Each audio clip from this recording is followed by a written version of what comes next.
few more people arriving, so I'm going to ask you to just wait for a couple of minutes before you begin. Yeah, I'm in no rush anytime.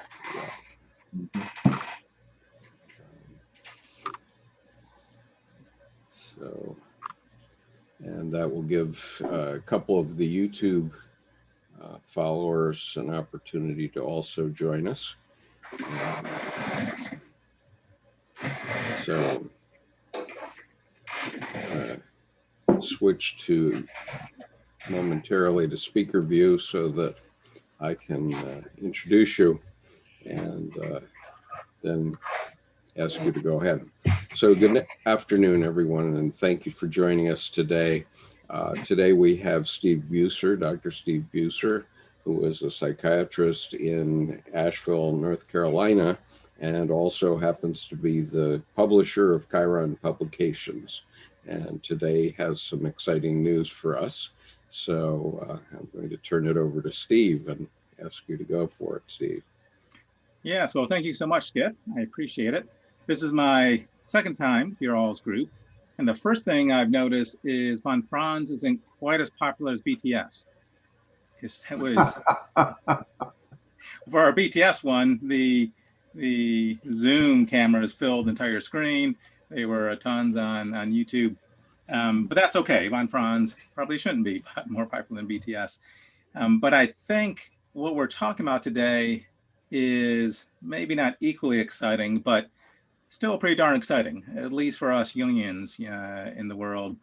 Because von Franz, as we'll talk about today, was an amazing Jungian analyst. She was the disciple of Jung. She was in the most inner circle, probably the second most well-known Jungian behind Carl Jung himself. And for the decades, her works have been scattered about, and not all of them have been translated and put together. And we've been working together for years to try to talk the foundation of Jungian psychology, which is the heirs to the works of Marie-Louise von Franz, into getting a collected works out for that. And tomorrow is the day when this book, the first volume of collected works, Archetypal Symbols and Fairytales, Profane and Magical World. So the first volume of a 28-volume set comes out tomorrow morning. This will be a 10-year project for Chiron and I. Len Cruz and I are the general editors of the project. So we have our work cut out for us for the next decade. But that said, we're excited. We're looking forward to it. This is a piece of work that needs to be done, that should be out there in the Jungian world. And whatever we can do to raise awareness of who von Franz was and this amazing material is, I think, a blessing for our community. So I'm going to start off with remembering how I share a screen.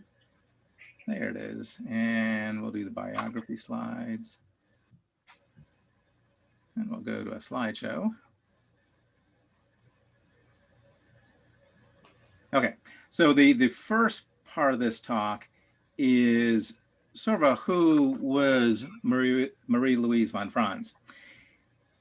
Many of you will know, but some of you won't know, or some of you will have a vague recollection or awareness of her. Either way, whether you're a scholar of von Franz or barely know her, I thought it would be good to dive back into it.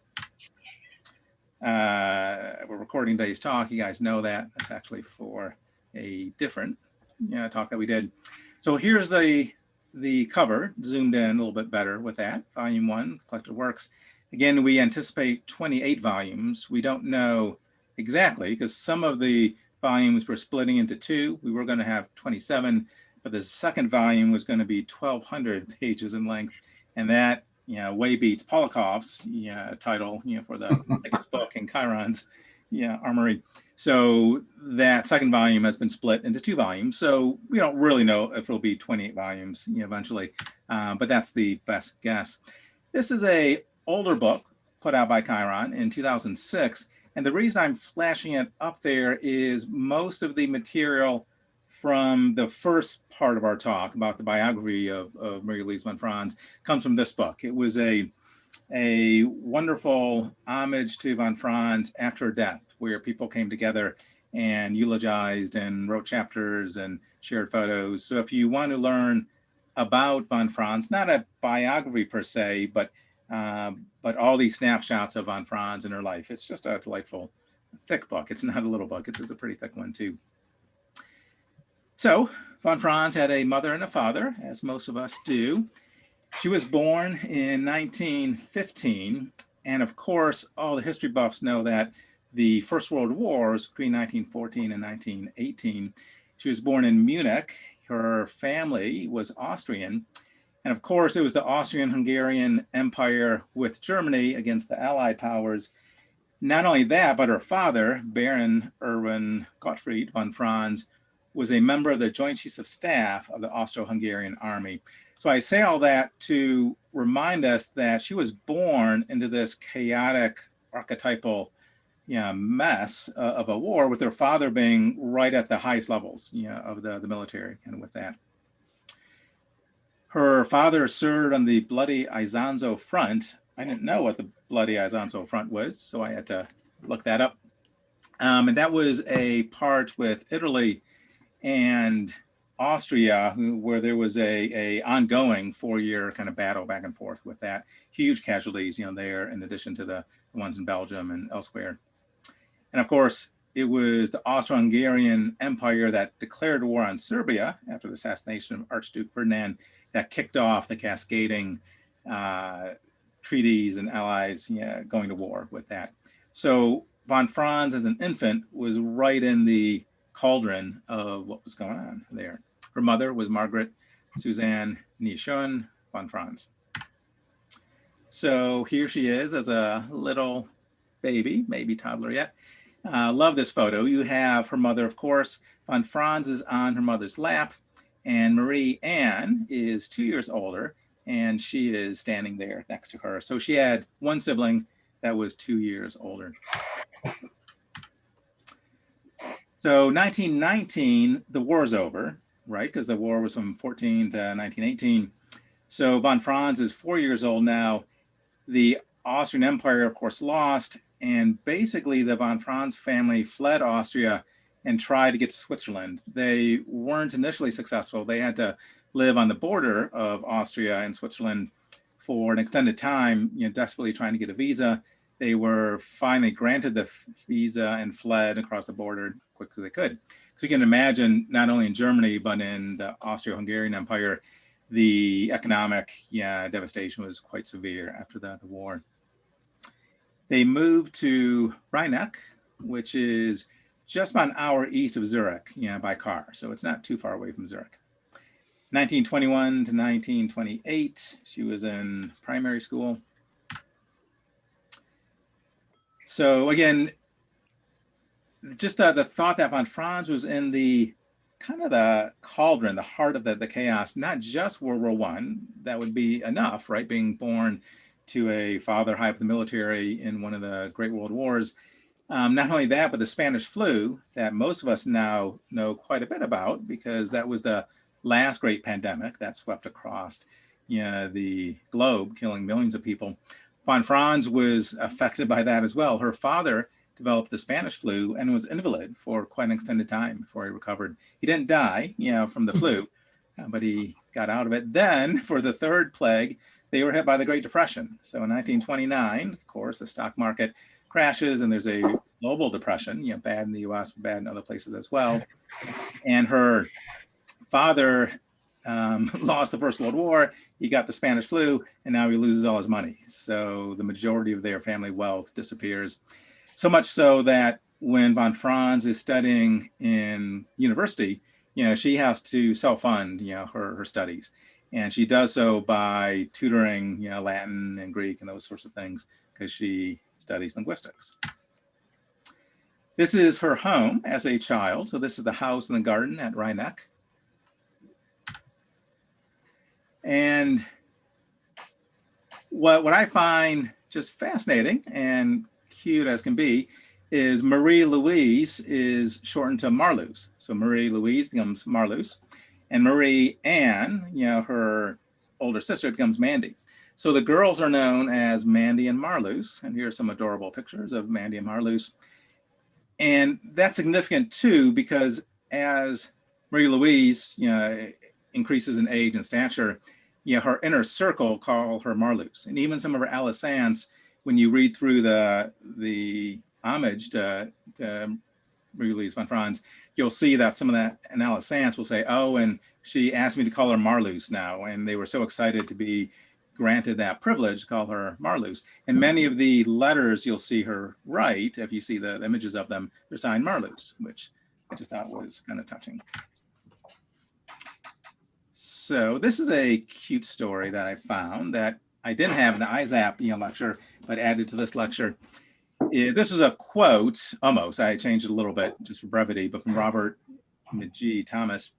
That says, as a brilliant and independent-minded schoolgirl, von Franz, she so exacerbated her parish priest that he insisted upon giving her private lessons. The priest became so dazzled by his pupil that he lost his faith and abandoned his calling. Now, that might be apocryphal. That may not be a true story, and those kind of things could easily be made up. But it's a touching and disturbing story of this little girl who was so brilliant, as we'll see later, that was able to just talk her way out of any intellectual situation. So in 1928, so the girls are getting older. They go to high school, which is known as gymnasium. Marie Anne goes to the same high school as well. And okay, let me see if I can minimize that. Okay, good. Sorry, just minimize the videos. So she enters high school known as the gymnasium, and Marie Anne joins. And this is a delightful photo. I love this image of Marie-Louise as a young lady. So at age 16, Marie-Louise von Franz moves to Zurich. So now she's entered the Zurich area, where she'll really remain for the rest of her life, if you include Küsnacht, which is just 20 minutes or so by train outside of Zurich. Her family purchases a villa there. In 1933, she meets Jung. And what's fascinating about this story is she's a high school student. So she hasn't graduated high school yet. She's about to. In another month or two, she graduates. But she's 18 years old, still finishing high school. And some friends of hers, one of which is a cousin or nephew to Tony Wolff, can't remember which, but invites a group of adolescents out to the tower in Bollingen. And there she's absolutely enamored with Jung and just falls in love with the brilliance of what Jung is teaching. So then she graduates a few months later and begins her studies at the University of Zurich, majors in philology, which I had to look up. Turns out that means linguistics, more or less. And she minors in Latin, literature, and ancient history, and later adds Arabic language, because Jung asked her to translate a alchemical text in Arabian. Okay, so 1934, she begins analysis. She's 19 years old now. And who enters analysis at 19? I mean, that's occasionally happens, but most of us are old farts by the time we get into analysis. Yet she's a teenager still entering analysis, and then pays him, right, because they've lost their fortune in the Great Depression. She pays Carl Jung by researching the alchemical text in Arabian, or Islamic, said Arabian in the books. And the text is called Aurora Consurgens, and it's attributed to St. Thomas Aquinas. So that's how she pays her analysis, is by researching this text, and later publishes a book about it, which will be volume 7 or 6 in the collected works. 1939, she's 24 years old, and she starts writing this, a 5-volume, thousands of pages tome about fairy tales. So she's 24 years old, and the very first thing she writes is a 9-year course of writing these now 5 volumes. And with that, again, it just shows you the brilliance and the veracity that she dives into this at a very, very young age. And volume 1 is the first thing she wrote, which is kind of neat, with that, or at least one of the first things. 1937, she's 21 now. She can legally drink, although in Switzerland, you probably could drink long before that. Now she attends Ernos. Again, very rare for somebody at 21 years of age to attend Ernos. The picture there is of Jung and her sitting on the famous kind of rail overlooking, the river there in Ernos. She then enters the Psychology Club. If you ever go to Zurich, the Jungian Psychology Club is still there, and you can visit and go in. And it was very difficult to become a member. It was a very prestigious thing to be invited to become a member. And she lectures there at age 26, again, quite young, on the Visions of Perpetua, which is another volume, volume 6 is going to have that. And at age 29 becomes a member of the Psychology Club. Now, I'm not sure, but I suspect she's the only one in her 20s to be invited as a full member of the club. She has a few titles, unofficial. She's been called the Queen of Jungian Psychology. The King, of course, is Carl Jung. She's been called the heir apparent, the successor. So as Carl Jung declines and eventually dies, Marie-Louise von Franz was really the heir of that movement as it continued to go, and led the Zurich Institute when Jung was no longer available to do so. She was a member of the Daughters of State, which I don't know what that means. If anybody does know what that means, let's talk about it in the discussion. But I found this reference to that the 4 women, Nelia Jaffe, Yolanda Jacobi, Toni Wolff, and von Franz, together were called the Daughters of State. And my suspicion is Jung had this tight core of women around him that really helped him immensely in publishing and writing and bouncing ideas off. And von Franz was one of the chief ones with that and was known as a daughter of state. She was deeply devoted to the unconscious as envisioned by Jung. Supposedly, I don't know how we know this, if they counted, but they estimate she's interpreted more than 65,000 dreams. I mean, who does that? An analyst would have to work 20-hour days to get anywhere near that many dreams. She has a phenomenal memory. Jung himself admitted that her memory was superior to his.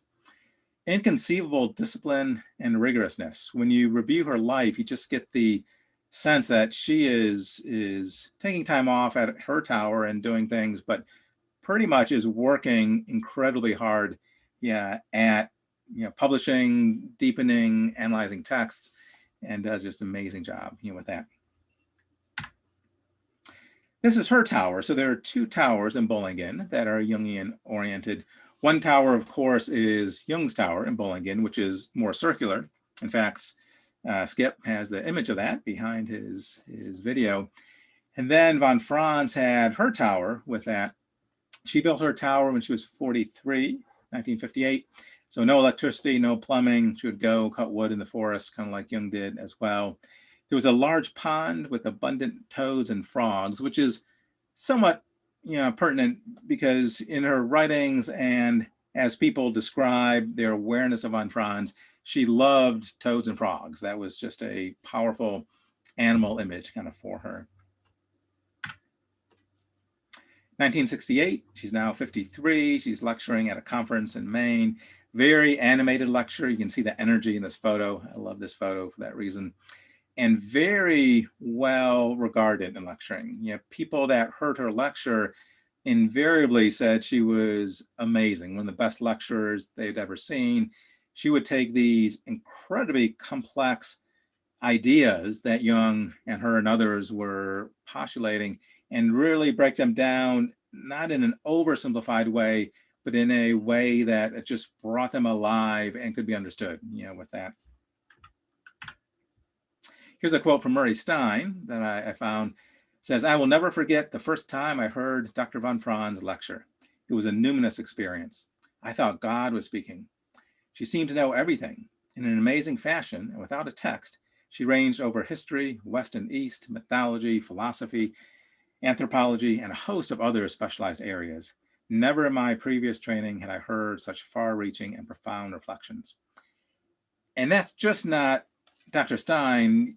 I found quote after quote of people absolutely falling in love with both her writing, and her lecturing. Lecturing even more so, because she was so good at it, but writing as well.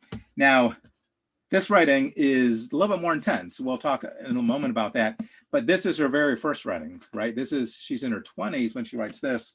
As she matures over the years, she dives much more into a teacher as opposed to a researcher, kind of deepening. I mean, she's still really profound in these first few books, but she's doing it as more a scholar as opposed to a honed in lecturer as she is later in her life. Here she is again in Maine, kind of putting up a diagram.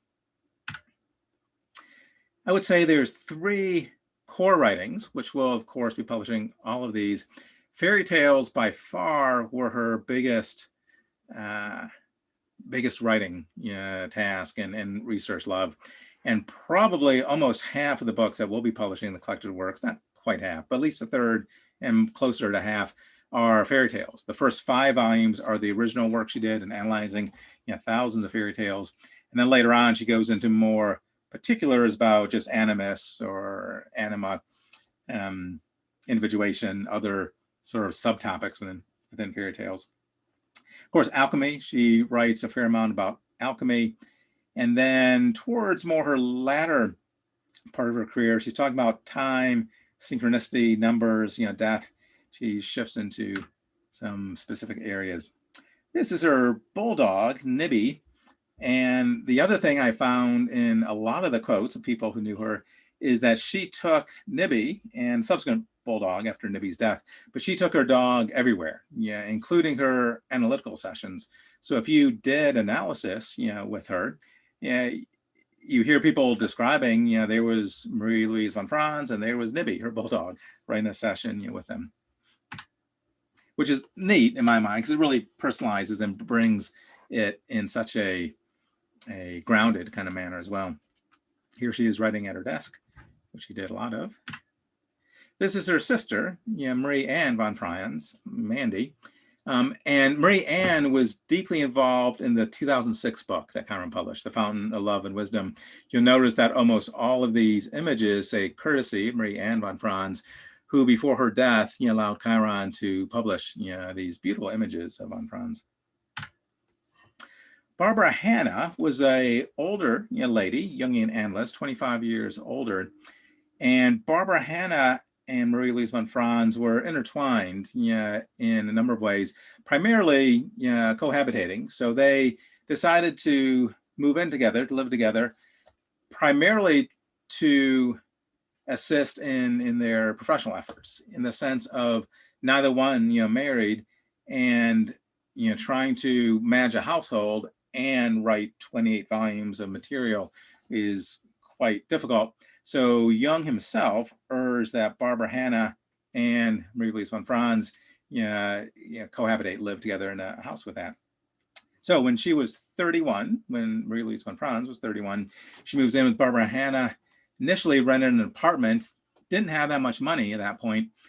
20 years later, finally had enough money to buy a house. And the house in the lower left of this slide is the house that she spent her last 20 years at. And that house is still owned by the Jungian Foundation that are the heirs to her work, that are publishing the collected works. Another photo of von Franz out in the field. And another one, you get the sense of the depth. She's kind of looking off in the distance.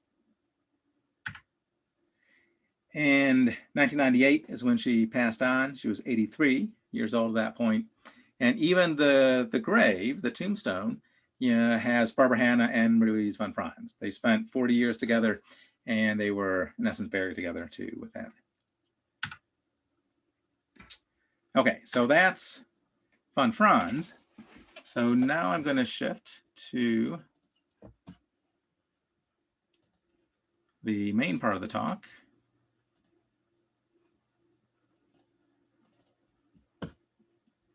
All right, and let's go to slideshow. So that's von Franz, and now we shift into volume 1. So we'll have 28 of these lectures. You guys don't have to invite me for all 28, but over the next 10 years, we'll be putting together, hopefully, one overall summary per book. And this now is that part of that summary. So let's talk about the volume 1 in this collected work series. Here's the title, you've already seen it, 608 pages. And that was squeezing it in, not overly so. You can still read it. You'll see it's quite readable. But the initial estimates we had were 800 to 900 pages.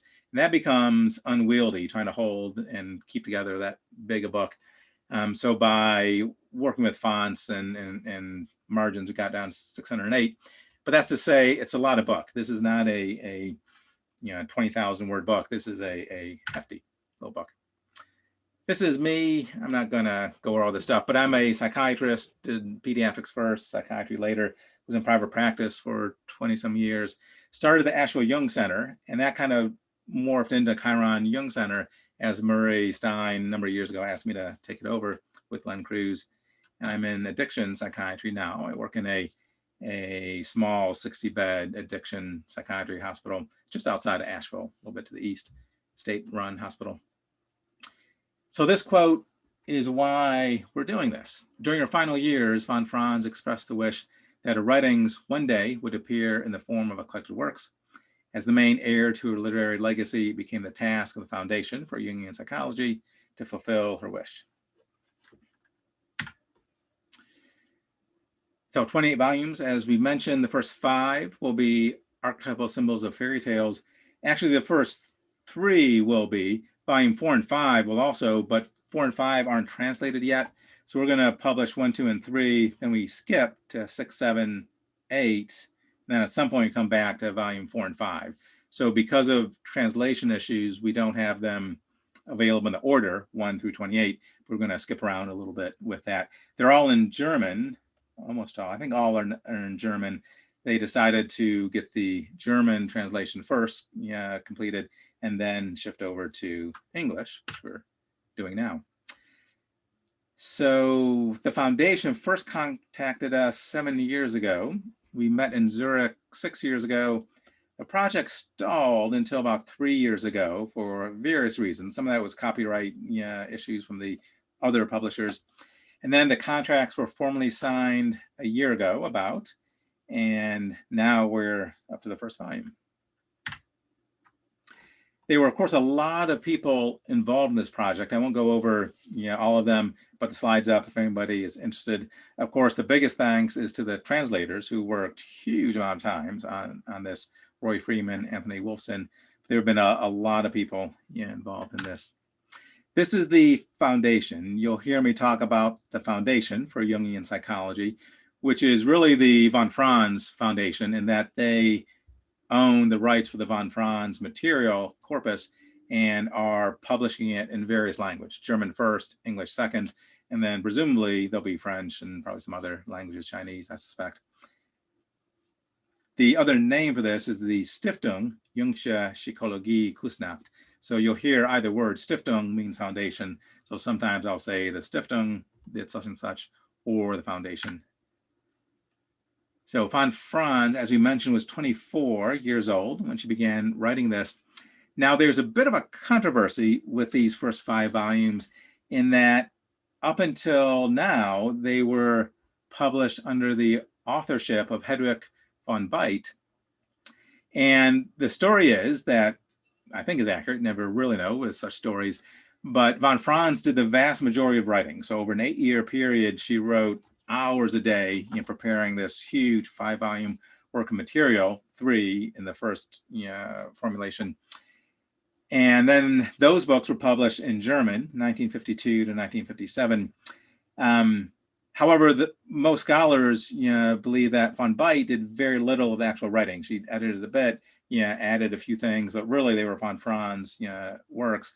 Later, the foundation was able to regain the copyright for it and republish this under the rightful authorship of von Franz. So these books in German 50 years ago were Hedwig von Beit, German edition, inappropriately, so at least that's the foundation believes, and now they're being republished with their original author, who was von Franz. These are the first 3 that will come out this year. So in 2021, we should be able to get out the first 3 volumes. Volume 1 tomorrow, Volume 2, 2 or 3 months would be my guess, and volume 3, probably a couple months after that. And we might even be able to get a couple of the next volumes, volumes 6 and 7, by the very end of the year or early next year. So in the volumes, the first volume is broken into 2 sections. The first section is the background elements. Yeah, and again, contrasting profane and magical. The main theme of this book is what are the 2 polarities of magic and profane. Mundane would be probably a better word, but the mundane and the magical. And the first part is that polarity and the elements, water, sky, moon, sort of the background elements and how the magical or profane enchantedness of those elements are woven into the stories. The second half, and I should really say second part, because it's probably 2/3 or so of the book, is about the 4 primary archetypal others in fairy tales. So there's the hero or heroine of the fairy tale, there's the background elements, but then there's the 4 primary archetypal people, if you will, there. And she breaks that down into the Daemonic Father, the Great Mother, the Daemonic Shadow Son, and the magical Anima Daughter. Now, it's a little unfortunate that the male figures are all daimonic and the female figures are great and magical. But keep in mind that daimon doesn't mean demon. They're not demonic. There's more of a hermeneutic trickster energies in the daimon. Volume 2 is the hero's journey, before Joseph Campbell was about, and volume 3 is the maiden's quest. And again, the translators of the first 3 volumes are all done by Roy Freeman, Anthony Wolfson. So this is the first comprehensive work on fairy tale interpretation ever applied to Jungian thought from 1924. No, when she was 24, so a little bit later than that. It will encompass 5 volumes, and in the first volume, she mentions 863 fairy tales. So already you can hear the scholarly nature of that. I love this quote from Emmanuel Kennedy because it's pretty accurate. Archetypal Symbols in Fairy Tales is no easy bedtime reading, unless you want to fall asleep, in which case read it at bedtime. One does not read it, one studies it. The reader has to discover or develop his or her own entry into the work. You dive into these volumes, they're scholarly depth, fairy tale kind of oriented piece, but they give you a beautiful window into young von Franz and how she was thinking of fairy tales as she develops her theories. They're, again, quite scholarly. Every paragraph is numbered, much like the collected works of Jung. There's extensive footnotes, there's a bibliography, index of authors, index of fairy tales, and a subject index. And few would argue against the statement that von Franz really became the most prominent fairy tale interpreter in the world, even ahead of Jung, in the sense of fairy tales was von Franz's thing. That was one of her main, if not the main, focus of her Jungian career. Jung talked about fairy tales, but nowhere to the depth that von Franz did. Why are fairy tales important? They were told orally throughout the centuries, later captured in written form. They represent the deeper, more primal layers of the collective unconscious. They more purely represent our archetypes. And throughout this lecture, you'll see quotes from the book. Whenever I'm quoting the book, which is a lot of it, I want von Franz to speak in her own words. I'll write where in the book she's saying this. So von Franz, Collected Works 1, paragraph 30, says, furthermore, it became evident that all the fairy tale images lead to one central secret, whose meaning the following attempt to interpret hopefully approaches. So one thing that von Franz speaks of over and over again in these volumes is that the fairy tales have a core central secret that is being revealed in unconscious materials. And there's duality to the secret. There's the secret of that particular fairy tale, and there's the secret of all fairy tales, in essence. We'll see the quote for the all fairy tales, which is basically that the hero or heroine of the fairy tale is called to follow the unconscious and listen to the unconscious players in the tale. And if he or she does that, typically they're rewarded. If they don't do that, calamity strikes. So listen to your unconscious, not blindly, you need to discern it, but listen and follow the unconscious, and it will bring individuation to you. So that's the broad core of fairy tales. But then every individual fairy tale has a central core secret as well. And as she's breaking apart these fairy tales, she's looking at the archetypal, figures, the background, but also what is the core secret that the unconscious is trying to reveal through this fairy tale. The first volume talks a lot about magic. So what are the magical elements? What are the kind of mundane elements? How does the hero or heroine leave the normal life and enter the enchanted kingdom? And then usually return to normal life after that. Fairy tales enter a liminal, numinous space. A sense of space, time, and causality is missing. So these aren't rational tales. They are tales that step out of time where magic can occur. They're pre-logical and they're primal. They contain magic, speaking animals, enchanted objects, demon, witches, etc. And they hold, the magic holds the archetype. One theme you'll see over and over again in the volume 1 is that where magic is, there too is the archetype. So if there's a magical element, there's typically an archetypal numinous behind the magical.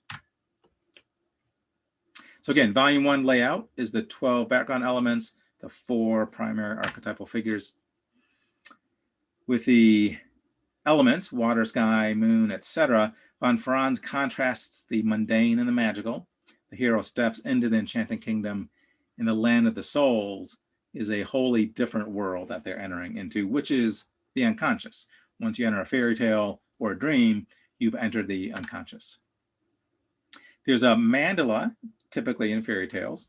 Von Franz writes, strikingly, inside this soul land, we almost always find some kind of constructed, usually geometrically divided center. A castle, a palace, a four-cornered house, a round lake, a mountain, an island in the middle.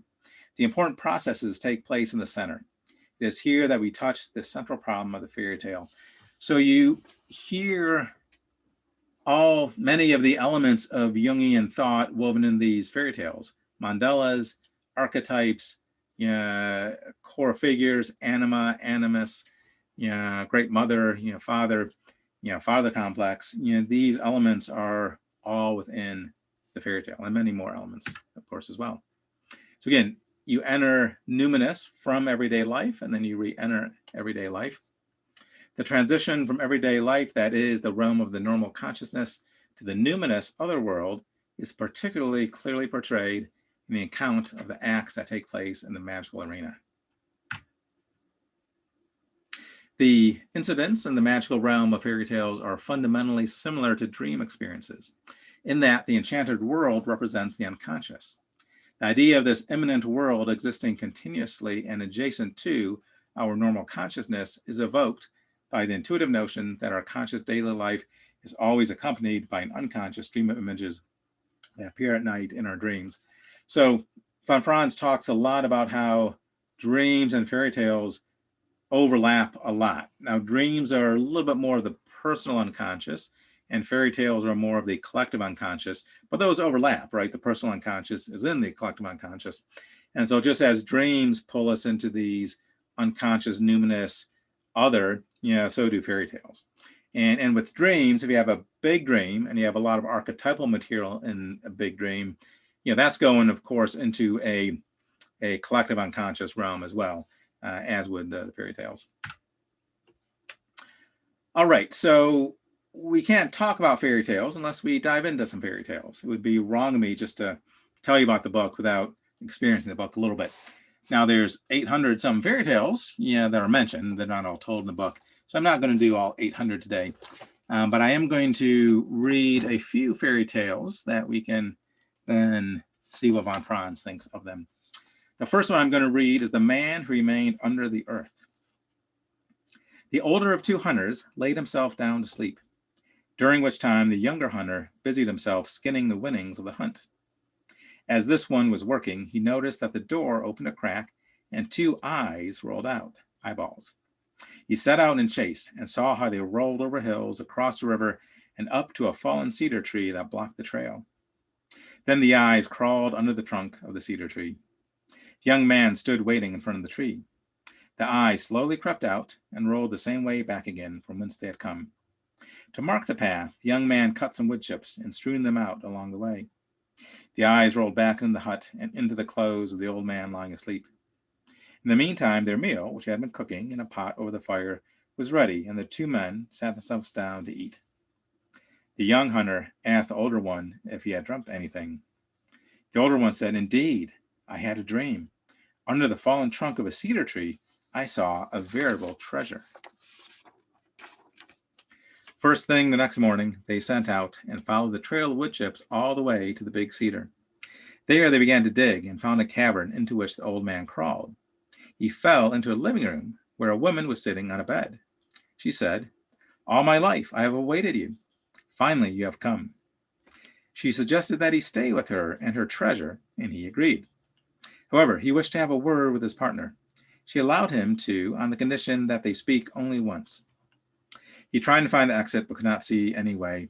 The woman said, "Just where you're standing, look up and go there." He looked up and saw an open door. The man and the woman went out together and found the young man almost starving from hunger. The older man asked the woman, "Whom should I notify that this young man is close to dying?" The woman brought a small flask out of her pocket and gave the young man a spoonful of the water that was in the flask. He immediately recovered and began to speak. The old man interrupted and said, "Go back to my house and tell my people that I'm staying here." The young man set out, and the older man went with the woman back in the underground room. And both of them are still there under the earth. So that's one of the many fairy tales that Franz writes about in her book. That one's on paragraph 98. But Franz says the rolling eyes symbolize the wide-ranging clairvoyance of dream consciousness, in which human beings can jump over the boundaries of time and space set by the body and can perceive things far outside the reach of the senses. When the man is then caught spellbound by an underground female figure, this means, as will be discussed in more details below, that he is trapped in his unconscious soul, which appears to him personified by this woman, which of course will be an anima figure. We'll talk more about that in the second half. But there's a anima interior figure that has caught the hero underground. The hole in the ground is the entrance to the magical realm and the inner unconscious. So she talks about woods, magical woods. A further aspect of the unconscious is represented by the forest or the woods, which in many fairy tales is the magical realm where wonderful events take place. Examples are found in Hansel and Gretel, Little Snow White, and the Little Red Cap, where Hansel and Gretel find the house of the witch in the forest. Snow White flees from her stepmother into the forest and goes over the mountain to reach the seven dwarves, where her fate changes wonderfully. The mountain carries a lot of symbolism. A widespread symbol of the land of the soul is the mountain, which understandably came to stand for the unconscious, since one imagines that their tops are often covered in mist and reach like a transition into heaven. The gods manifest or reveal themselves on the mountain peaks. So we're going to shift now to the four primary archetypal figures. Again, the Daemonic Father, the Great Mother, the Daemonic Shadow Son, and the Magical Anima Daughter. Again, there's a little bit of gender bias in the titles, but that's okay. Magical beings and fairy tales. The other piece of this is those four archetypal elements, father, mother, daughter, son, or sister, brother, and depending on how you look at it.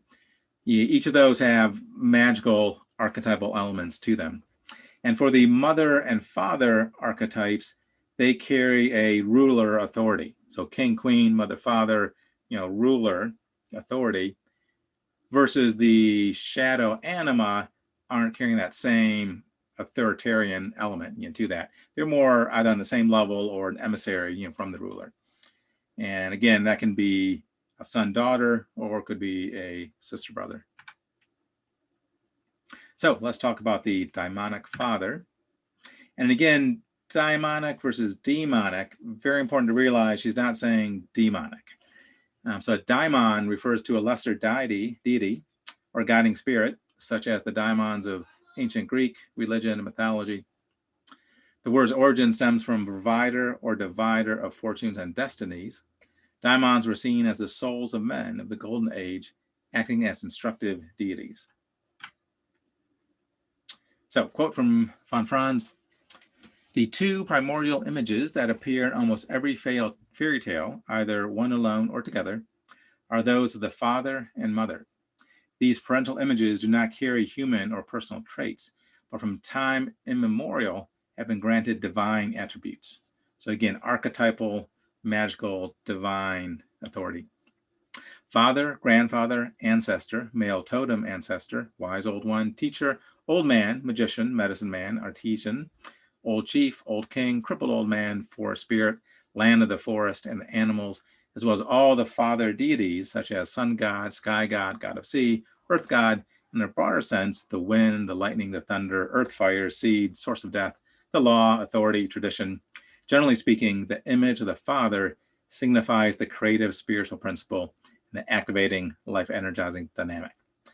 That's a really long sentence, but it goes through, gives you a nice overview of what are some of these father images, which isn't only a father or grandfather, but it's all these other elements and things beyond that, but anything that carries sort of masculine authority, archetypal energy. It can even be non-human pieces, deities or fire, any sort of masculine energy.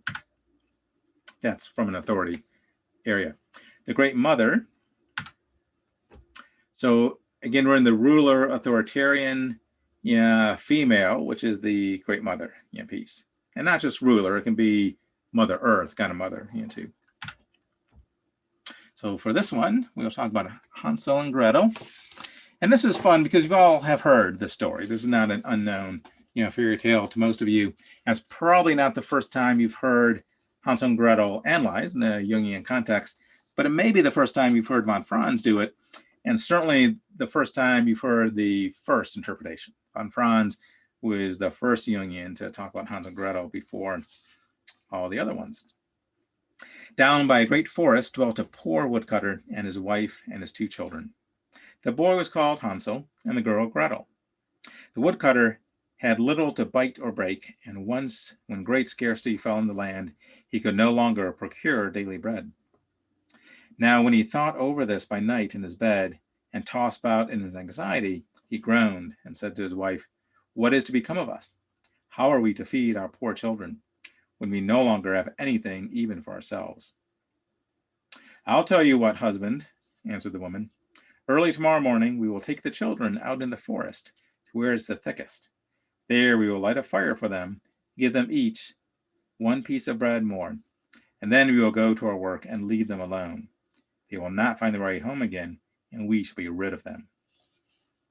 The children, who could not sleep because they were hungry, heard what the stepmother said, and with the help of the small white pebbles that Hansel took along, they found their way back home the next night.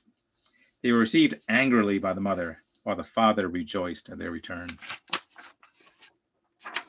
Not long after, the process repeated itself.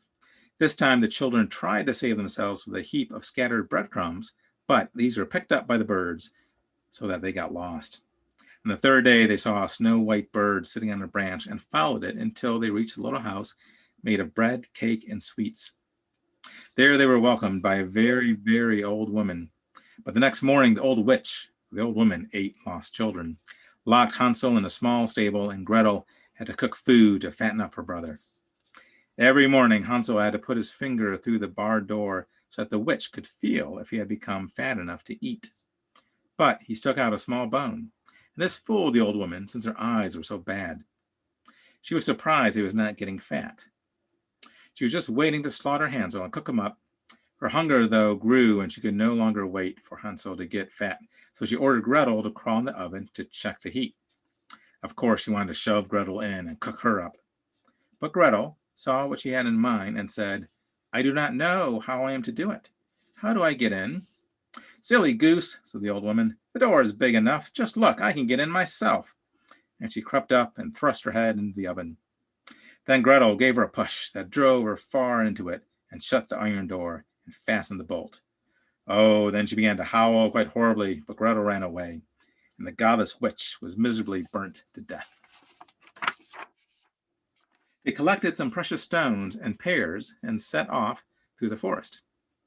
A duck helped them get over a river, and they found their way back home and threw themselves into their father's arms. The man had not known one happy hour since he had left the children in the forest. The woman, however, was dead.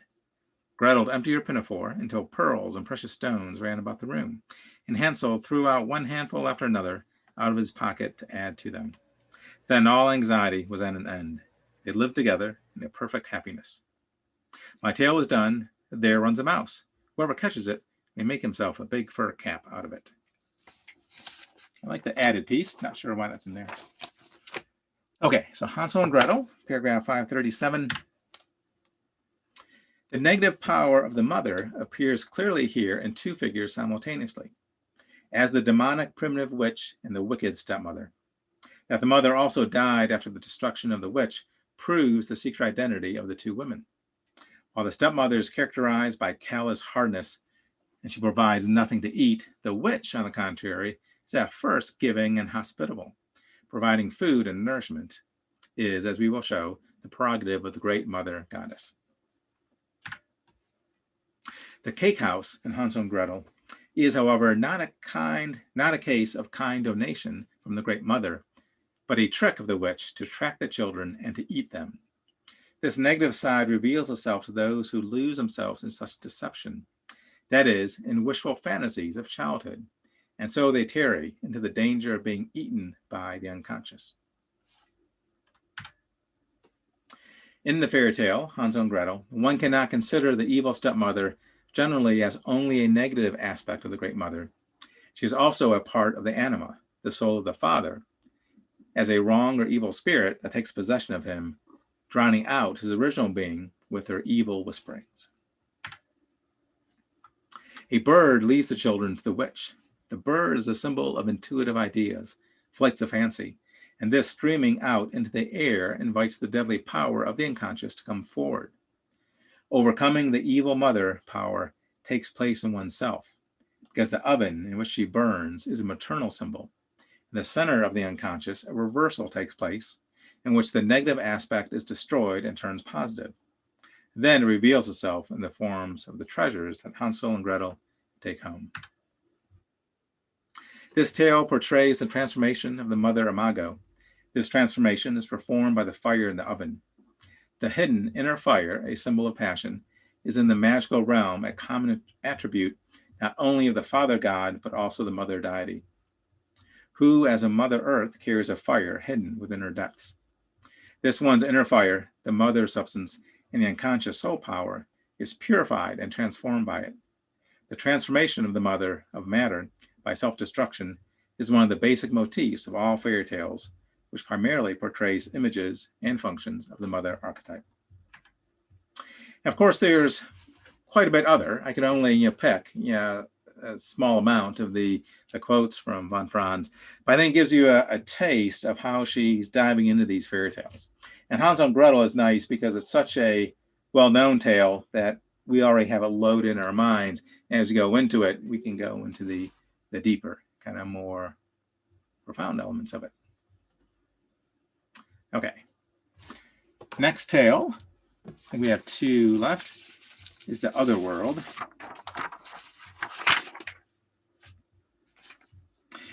And remember that von Franz loved toads and frogs. There once was a little child whose mother gave her every afternoon a small bowl of milk and bread, and the child seated herself in the yard with it. But when she began to eat, a toad came creeping out of a crevice, dipped its little head in the dish, and ate with her. The child took pleasure in this, and when she was not sitting there with the little dish, and the paddock did not come at once, she cried, "Toady, toady, come swiftly. Hither come thou, tiny thing. Thou shalt have thy crumb of bread. Thou shalt refresh thyself with milk." Then the toad came in haste and enjoyed its food. It even showed gratitude, for it brought the child all kinds of pretty things from its hidden treasures, bright stones, pearls, and golden playthings. The toad drank only the milk, however, and left the breadcrumbs alone. Then one day the child took his little spoon and struck the toad gently on its head and said, "Eat the breadcrumbs as well, little thing." The mother, who was standing in the kitchen, heard the child talking to someone, and when she saw that she was striking a toad with her spoon, ran out with a log of wood and killed the good creature. From that time forth, a change came over the child. As long as the toad had eaten with her, she had grown tall and strong. But now she lost her pretty rosy cheeks and wasted away. It was not long before the funeral bird began to cry in the night, and the redbreast to collect little branches and leaves for a funeral wreath. And soon afterward, the child lay on her funeral stand. So a sad story.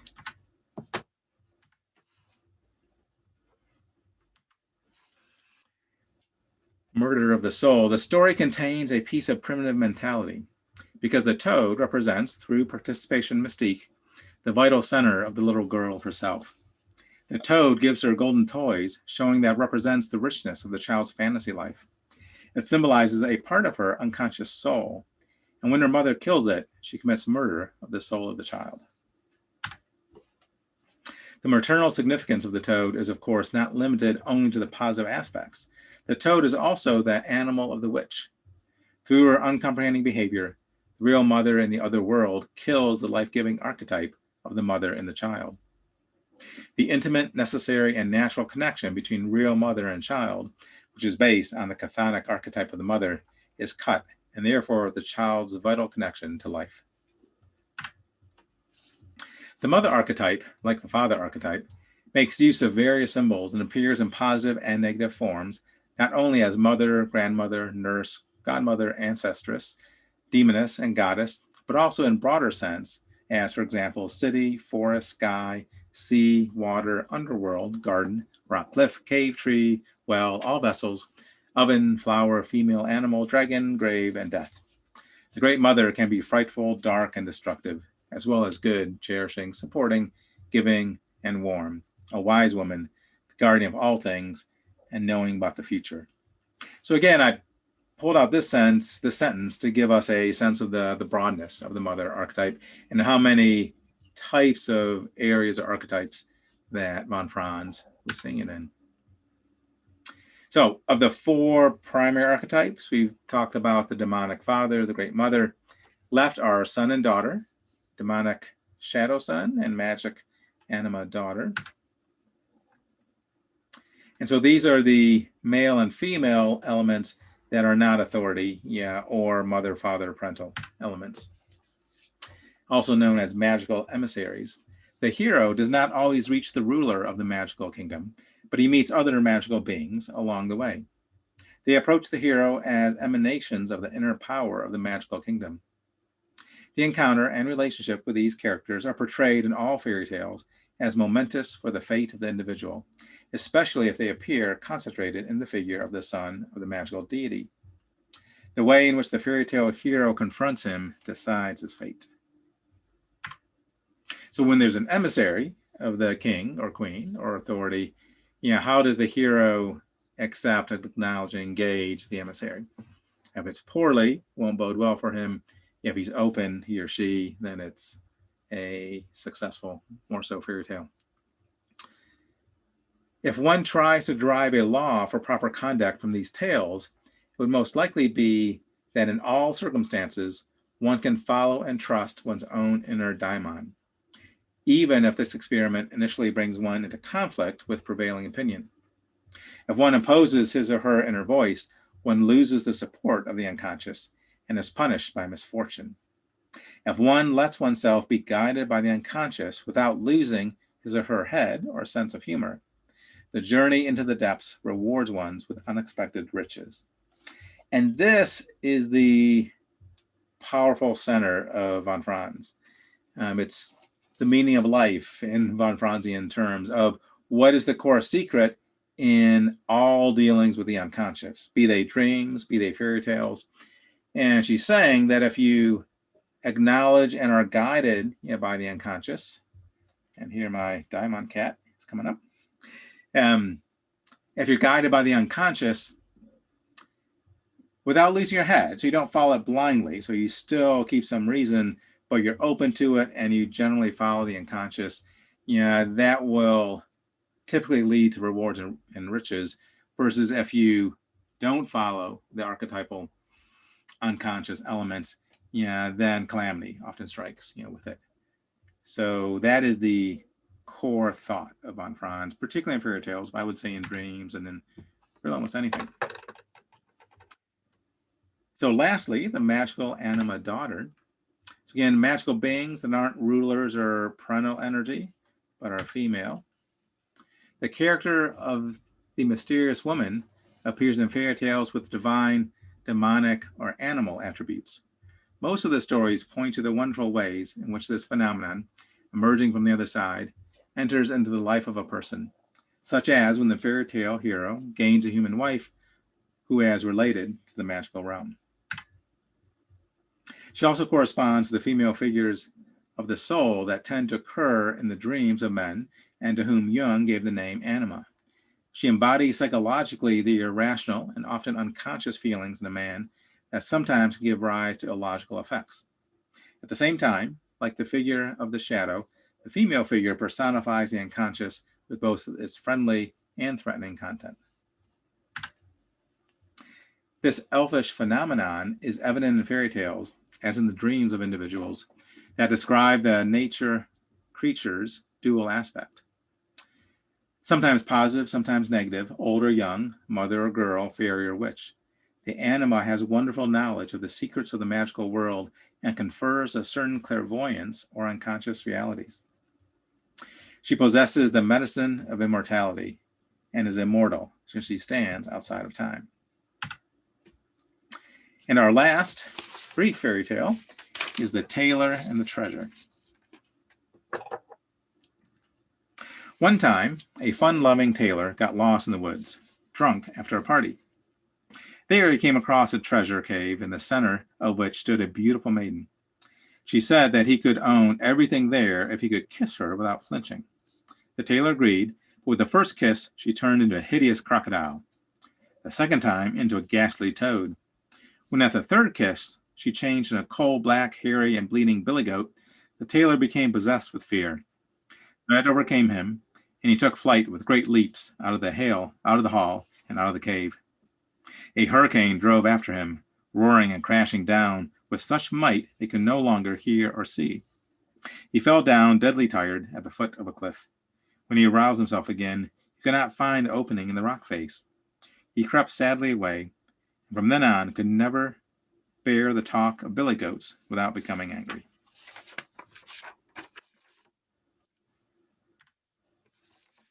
The manifestation of the anima as a billy goat shows her devilish side. With the introduction of Christianity, the Chthonic Father deity took the form of the devil. Anima then also assumed a similar form as his daughter. In particular, her nature, daemonical being, instilled fear in the man. Her animal aspect means psychologically that the anima first appeals to the animalistic side of man. He must lovingly accept and embrace this side in order to win the human values from the experience. For concealed behind the animal shape or garment are the higher forms of the anima.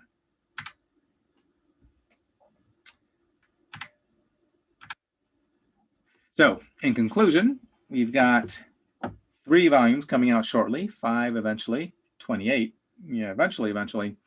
The first one we discussed today, volume 1, looking at the Profane and Magical Worlds, the background elements, and the 4 primary archetypal figures, and tons of fairy tales throughout the book to illuminate that. The second volume should be out in 2 to 3 months, will be the hero's journey, followed a few months later by the maiden's quest. So that wraps up the formal parts of the talk, and hopefully we'll have some discussion. Terrific. Thank you, sir. Welcome. There must be comments or questions out here, I'm sure. So, oh yeah, I've got a tremendous amount I'd like to ask. I'm a huge von Franz fan. Yay. In fact, she was the doorway. I was already in practice, seeing patients. Hadn't really heard much about Jung, and I read one of her fairy tale books. And I've told this to Skip before, that was the first time in my life that on every page I would say, that is something I believe. Wow. That is something I experience. I've never had that experience before in the field of psychology. And that kind of opened up a huge thing. Yep. Thank you.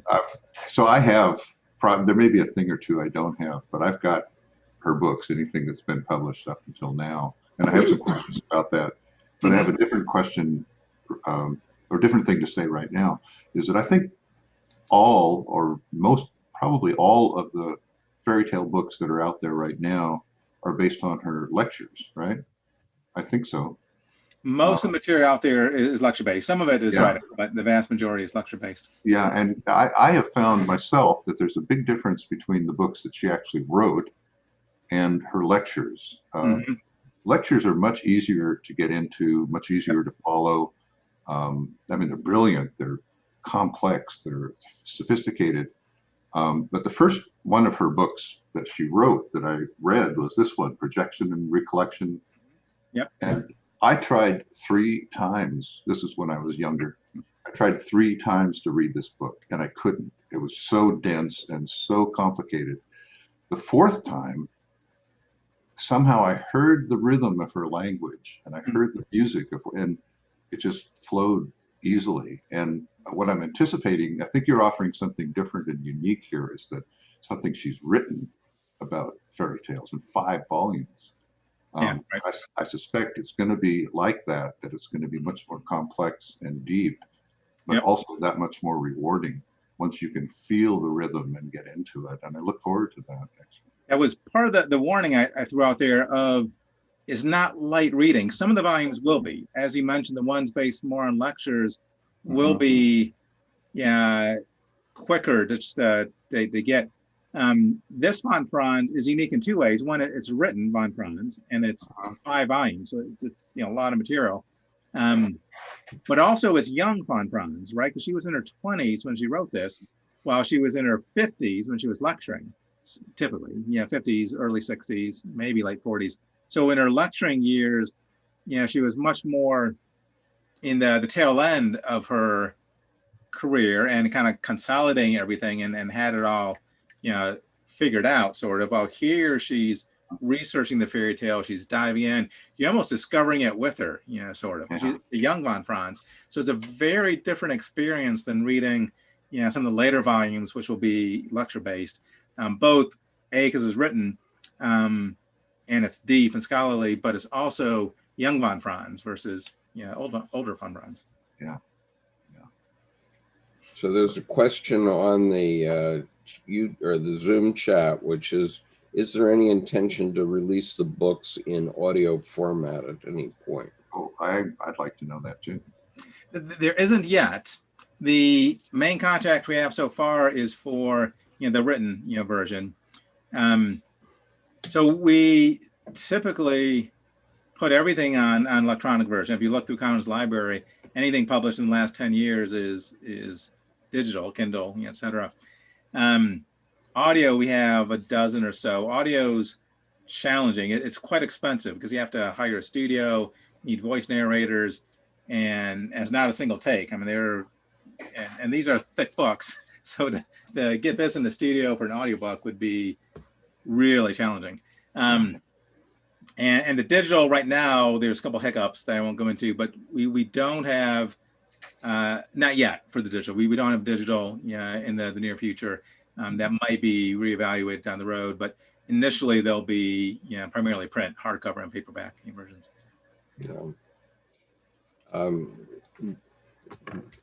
Don't hesitate to just speak up if you have a question. One of my questions is these first 5 volumes are new material that no one, we haven't seen it before in English. 28 volumes total, and I'm wondering, of the books that I have, when you publish those books, are you going to publish them as is? Are you going to add more material? Are they going to be new translations, or how are you going to approach those? Really good question. And part of it, I don't fully know because we're nowhere there yet, and they haven't given us any of that material so far. My understanding, though, is that it's really my cat's going nuts back there. Is the anima is breaking forth. My understanding is it's sort of an exciting new project in that the majority, and maybe even all, I think it's going to be all, but I don't really know yet, is retranslating from the best German copies they have. So they're kind of starting all over and taking the original German material they have and retranslating it into English.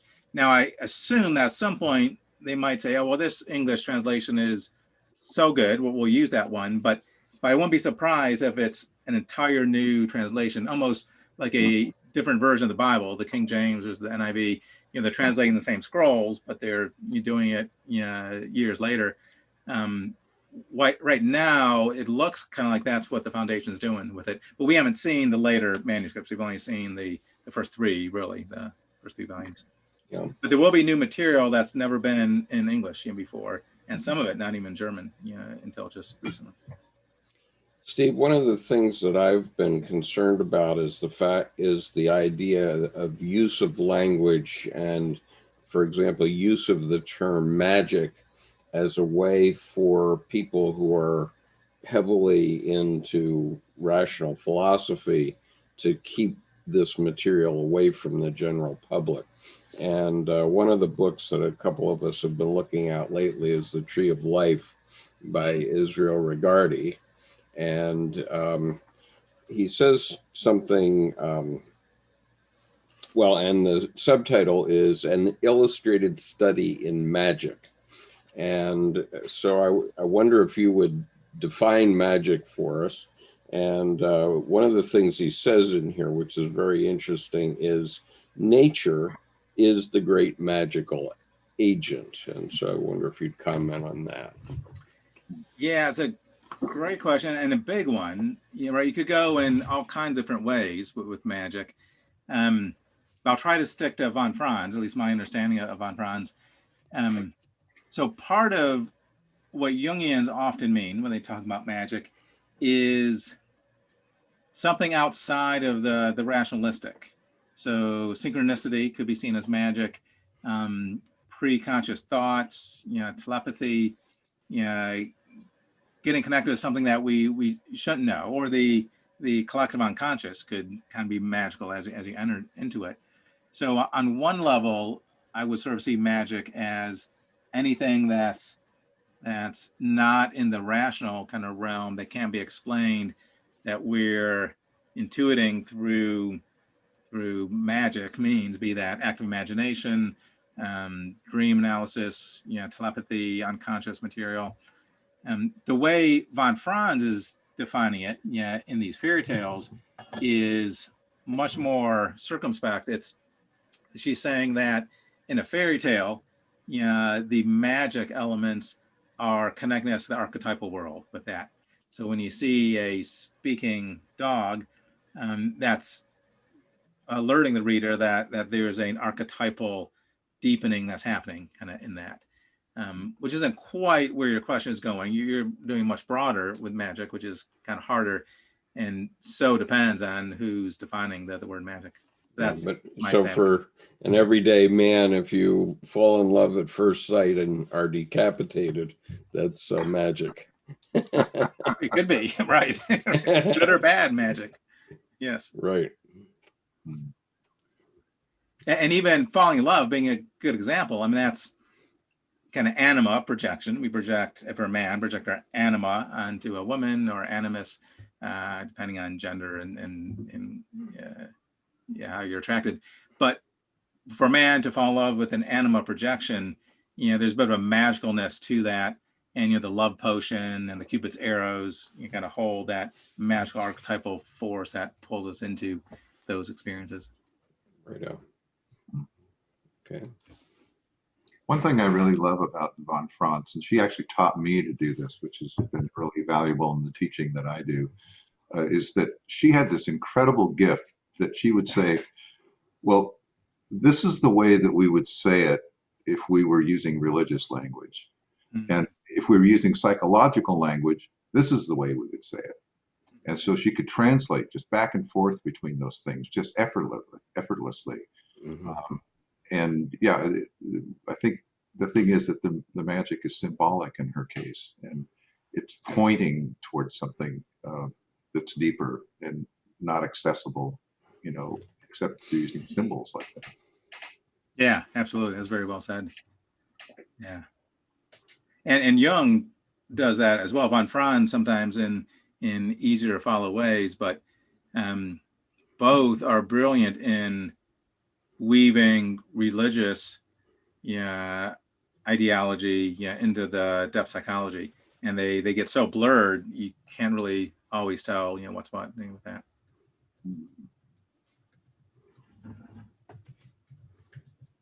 Hey, Steve. Hello.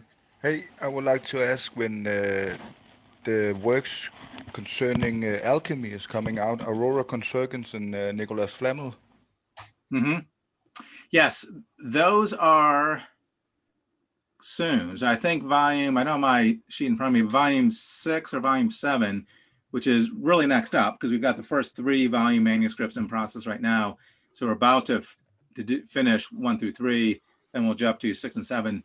And I think Aurora Convergence is 6 or 7, and including the visions of Perpetua and Nikolaus von Flew. I think those are all the next up ones. So that could be earliest end of this year, maybe early next year with that, if all goes well. You never know in the publishing world, but if we get the manuscripts on time and can do it, those will be fairly soon. And that's exciting because those are really, that's neat material. That's available. Do you have the rights to the Audible or to do it in an Audible form? Yes and no. We have the rights, but if we were to execute the rights, we'd lose money on every purchase. So we can't do it for that reason. We might have to renegotiate the rights and try to figure that out. So it's complicated. We sort of have the rights, but not in a form that's feasible to do at this point. That's why we can't do it.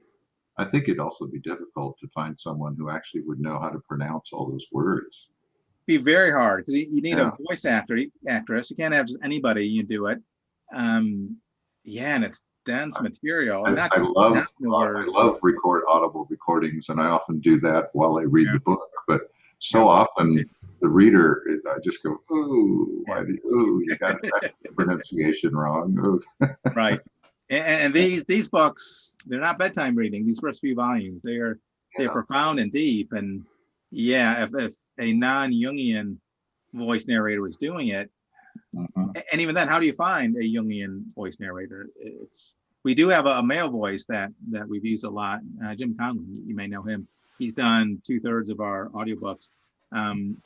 But I'm not sure we use a male for Von Franz. It just feels like that ought to be a female voice. So and it'd be crazy expensive. The Kindle would be easier to try to get through because you don't have those obstacles. But even that, there's some roadblocks. But if people don't know, if you have an iPhone, particularly, your phone will read a Kindle book out loud to you. Does it really? I haven't tried that. It's a little bit mechanical. You can choose the voice, and there's a couple of voices that are better, I think, for that. But I use that sometimes when there's no other audio available. Can I ask, are you in the Kindle app, or is there some Apple? In the Kindle app. But you can, same thing on the computer. You can get your computer to do it. Some of the voices are terrible, but there's a couple you can choose that actually they're close enough, Well, one thing I'd mention to Steve is that there's a outfit called acx.com, and they bring together publishers and voice actors. And typically what the deal is a split of the revenue somehow. We've used ACX exclusively. That's the only one we've used. They're Audible. ACX is Audible. Right. And Amazon holds the lock on everything in this planet. And if you use ACX, you almost have to use them exclusively. And if you try to get on any other audio source, they cut your royalties in half, which already are horrible to begin with. Right. But ACX is what we use as well. Even that, though, would be hard, finding the right voice actor. You're right. There's a database but there's not going to be a Jungian filter on that database. I still don't really know how to. Yeah, that's right. But in many cases, they provide their own studio and do it, but they're sharing the royalty, obviously. Right. And so that would, in terms of cost to you, that could be an approach. Yep. Another problem too, like with Aurora Consurgens, I mean, the footnotes are about as much of the text as, how do you fit the footnotes in and still have it be a kind of a unified reading? That was a problem for the Red Book. When they put the Red Book in Audible, they initially left all the footnotes in. So they'd be reading the Red Book and they jump the footnote, go back to the Red Book. And they got so many complaints on it because there's so many footnotes. You can imagine you'd be so pulled out of the Red Book if you're reading every footnote. But they fixed that in the Reader's Edition, and now it doesn't jump back and forth the footnotes. Right. Märchens is telling us that the Alexa app reads the Kindle books also for Android, and it's disturbing how non-robotic she sounds. Oh. They're getting better and better with it. Good to know. I mean, in the old days, YouTube's, you knew when it was computer generated. Now I think I know, but sometimes I'm not so sure. Like, gosh, or not. Jean Raffa is here, and she is my mentor in all things archetypal for the last decade or so. And I'm wondering if you don't have some questions or comments, Jean. You have to unmute, though. You're unmuted. Oh, you're muted still. Cannot hear you. I'm fascinated by the talk. Thank you, Steve. It's very interesting to get a feel of what this is about. I'm kind of interested in the difference between the way the individual experiences the archetype and the archetype, the divine archetype itself, Mm-hmm. And that's kind of what I write about, how individuals experience archetypal energies. But does she make a distinction like that, Steve? Does she talk a lot about how the archetype appears in the lives of individuals and how they fill in the archetype according to their own experience? And how does she distinguish between those? Yeah, I think von Franz, I'll be careful not to speak for her. I feel like I've been into the energy von Franz now for a few years, but the way I read von Franz, it's that personal versus collective unconscious, that the personal unconscious is going to be more connected to the personal archetypes. And to the degree that you're diving into the collective, that's going to be much more of the universal elements. And one thing she stresses a lot in her books is that fairy tales are so much better at the collective unconscious because they're not one individual person's dream. Right. They developed over the centuries, through the collective, in essence. So fairy tales, she feels, are some of the best material to dive into the collective archetypes, the collective unconscious. Sure. Because it's so more universal. And dreams as well, to a certain extent. Right. Right. Big dreams in particular, if it's this big, numinous archetypal dream, that's often going to be more connected to the universal archetypes. Mm-hmm. Mm-hmm. May I pose a question? Sure.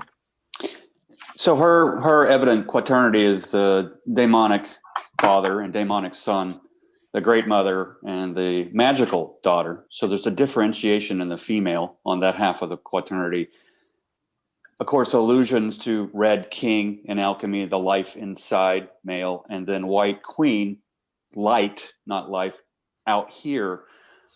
And in ancient cultures, the sun was actually attributed to female energies because it was the only thing that could give life, and women obviously can give birth. So there's that man womb creation, woman womb creation. Do you see that she's making an allusion to more ancient belief and knowledge systems? Because then the differentiation of the female between mother and daughter, not necessarily going into maid, mother, crone, but in that daemonic male side and then great and magical female side. Mm-hmm. Do you see more of an allusion to older, ancient, more land-based mythologies? Yeah, I get the sense she's really plugged into that deeper broader energy. There's a lot of talk about the Chthonic mother. Yeah. And wasn't that long ago that I had no clue what the word Chthonic even meant. And that's sort of an archaic sort of word. But the older earthbound, sometimes demonic, sometimes not, but that Chthonic energy, she talks a lot about in the books, with that. And the fairy tales I chose for today were shorter ones, and I did more of the European ones because, one, they were shorter. I didn't want to read you a 10-page fairy tale in our limited time, but also most of us are coming from a European perspective, so we can more quickly get into the fairy tales that are European, and some of the Eskimo and some of the other ones it takes a while to get your head around them. So for lecturing, I've used the fairy tales that are more commonly known, Hansel and Gretel and that kind of thing. But as you read the books, you'll be floored with how broad she was, in the 1930s, 40s. But to be, that's a more modern piece to think more broadly and to go kind of more deeper into it. But back then she was diving into all these ancient, broad, other culture. The European is minority, and she really, goes, quite more broadly. And I think you're right. I think you're tapping into that, Jordan, that her portrayal of the 4 quaternary archetypes does hold some of the Chthonic mother, esteem, a little better than maybe our patriarchal society has been. I always, because as John mentioned, when she was dense. I mean, I dove right into Jung, and I got to her, and there's such a proetic, like prose poetry. Mm-hmm. Like her voice itself is a tuned Steinway piano, and when I started reading her out loud, I just get evolution tingles because you feel it, get it. And what's interesting is I just always got this distinct sense from her where Jung could break it down, but then she was the true mystic of the two, where she didn't take it apart. She just saw it and got it. And I always got this sense that if I was speaking with her, she might say, well, Jordan, the self is simply chthonic numinosity, as a matter of fact is that, and I'd go, but so her voice is so powerful, but powerful like music that moves you powerful. And so it's worth staying in there. It's incredible hearing the people that interacted, with her, which are getting fewer and fewer.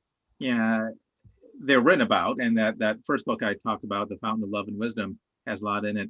But there's really just handfuls of Jungians that sat with her and talked with her or analyzed by her. Peter Amen was on her ISAP, similar lecture I did, and he was talking about being fearful of the great von Franz, but also just the bulldog Nibby being in the session, and anyway, but what I hear time and time again, either writing anecdotes, reading anecdotes from people who have worked directly with her, or listening to the few that are still out there, Marie Stein included, every single one says, like you're saying, Jordan, she was just phenomenal at helping you get it. Jung was so intelligent and maybe headier. I don't know, but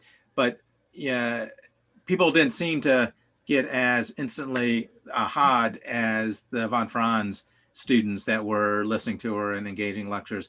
She just could break it down in such ways that it was magical and musical, coming through us. So there's something about her. Both were absolutely brilliant. Jung and von Franz, of course, were just super geniuses, and I would assume Jung more so. But von Franz had that added genius of intelligibility and connection and transmitting that to us. So it's a perfect 1-2 punch. You've got the master Jung, the young disciple behind that can then disseminate the knowledge even more so. And I've heard so many times that if you're going to read Jung or von Franz, start with von Franz, kind of get it, and then go to the collected works or the pure Jung, other than Memories, Dreams, Reflections, and some of the ones written for lay people. The Sorcerer's Apprentice. Yes. Yep. The Sorcerer. That's how I came in. It's through von Franz. Right. It's like Star Wars. There's always a Sith and the Apprentice. Right. There's always two. I can't Didn't think she of famously crack everybody up when someone was going to take her picture, And they kept coming closer, and she goes, no, all of me. And then they kept coming up, and they took the picture, and she turns, she goes, they always only want half the story. I mean, I can't think of many examples, but I do know that she makes, I can't think of particular fairy tales that she's talked about, but she does make general reference to like Sumerian tales, Babylonian, Assyrian, Hebrew. And there's one case, I can't remember what book it was in, but she had an analysand, and she recognized the dream. It was either an Aztec or a Mayan image or tale, and she knew nothing about the background of this woman. And she said, what do you have to do with Quetzalcoatl? And it turned out that was her background. Wow. So she did know these tales. Yeah. She went so deep into them and knew almost all the cultural background in these tales. And she mentions almost 900 in the first volume. Just unbelievable. And her linguist abilities. My gosh, she knew Latin, and of course German, English, Greek, Arabic. I mean, her ability to read source material in the native language was just phenomenal. You just don't see those kind of minds. There are a couple of questions on the Zoom chat, so I'd like to get to those. The first one here might be a little bit off topic, but let me just ask it anyway. Do you have any opinion on Bruno Bettelheim and Dr. Clarissa Pinkola-Estes' books about the topic? Do you wish to comment on that? Estes I know much better. The first one, I don't have much of an opinion on. I like C.P. Estes' work and what she's done. The Running with Wolves, of course, being one of the most profound ones. But I don't really have too much to add, with that, other than deep respect for the authors. All right. So Jen Claire asks, do you know if the fairy tale in her Puer Aeternus book, The Kingdom Without Space, by Bruno Goetz, will ever be translated by the Foundation, as it's a primary source for her? Currently, it's only in German. That's a great question. And one that I don't know yet, because I haven't seen any of the manuscripts past the first 3 volumes. But I think there's a real good chance of that, because their main task has been to go to the original German source and not just reuse the books already translated, but retranslate them into the best versions they can have available. So I don't know, but I would say it's fairly likely, because that's their overall goal, is to get more of the original German fully and optimally translated into English and other languages too, but English for our set. Okay. I have a couple of comments. One is an observation that fairy tales basically were always a means for educating the young. Would you agree with that? That was their origin? Certainly in recent times, no question. I don't know about, 500 years ago, were people using fairy tales to educate grown-ups as well? And a lot of these fairy tales are really dark and bloody, and eyeballs coming out of the heads and people getting dismembered. You were so used to Disneyfication, where Disney or somebody takes a good fairy tale and sanitizes it and cleans it up, sort of, and makes it into this silly movie. And I've always thought that's a tragedy to do with the fairy tales. And then people think, oh, fairy tales are just Disney movies for kids. Well, no, that's not a fairy tale. So my suspicion is they were broadly educating, folks way back with that. Not only young people. Right. But in the last 100 years, they've sort of been relegated to, those are kids' books for educating kids. But Von Franz is saying, us grown-ups can learn a ton from these as well with that. So I would say a little bit of both. The best would be a broader availability for them. And I think it's we adults that are troubled by these fairy tale images, and I think kids are just fine with them. Yeah. But we feel, we need to clean them up. We need to calm it down. And one of the about Bruno Bettelheim, his theory was that the fairy tales were really good, cathartic for children, even the difficult ones, because you know, you could, the child Jack and the Beanstalk, the child who climbs the beanstalk. I mean, there's this gigantic, scary father image up there in the sky, but the kid gets away, you know, and he bests the giant. So in his opinion of going through the Second World War and dealing with children with fairy tales, he saw cathartic uses for them to help them get over their fear and feel confident enough. Yeah. So sorry Yeah, to interrupt you, Skip, but I just wanted to No, add that's fine. And one of the things that I wanted to ask the psychiatrist in the room is whether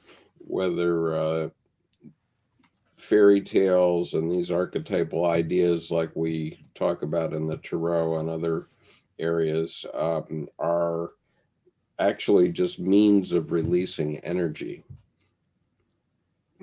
from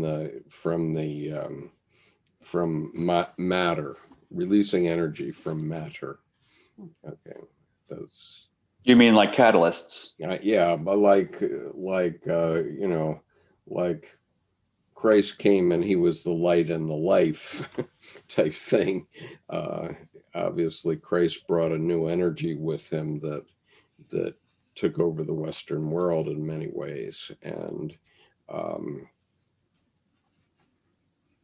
so what I'm interested in is the distinction between what's logos and what's eros. And you know, I mentioned a couple times the last couple of days, but Yo-Yo Ma on New Year's Day was asked about how people like music, and he said, well, some things in life can't be measured. And it occurred to me that there's nothing that's alive that can be measured in terms of the life, the light and the life, that if it can be measured or put in an algorithm, then it really is not alive.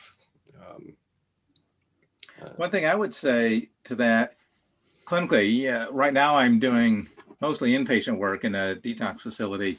But for decades, I was just doing general practice, psychotherapy-based clinical psychiatry.